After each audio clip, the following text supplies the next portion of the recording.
Boleh buka? Boleh, tengok. Okey, HP kena cabut. Buat apa yang mahal sangat ni? Harga supplier. Supplier gini, weh. Supplier gini.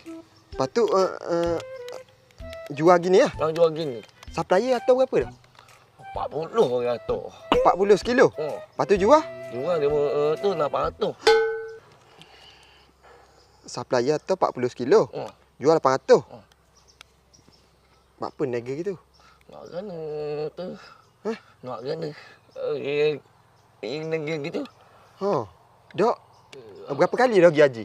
3. 3 kali dah pergi haji? 3 dah kita. Pergi balik hari ke? Pergi balik hari. Patut lah. Niaga duit yang kaya-kaya. Pergi haji balik hari Balik hari. 800 kilo. Apa? Boleh buka Boleh buka. Kena bayar tak kalau buka? Bayar apa? Bayar keriak apa? Bayar ke dia? Buka tengok isi dulu Tengok isi dulu kan.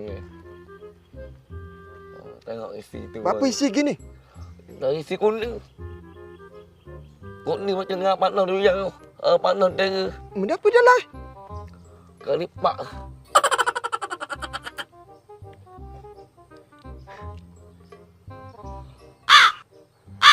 Apa boleh ada keripak dalam? Tahu. Niaga benda gini Mana tahu supplier gini dah. Atau. Tak baik niaga itu. Tak apa. Tak aku ni.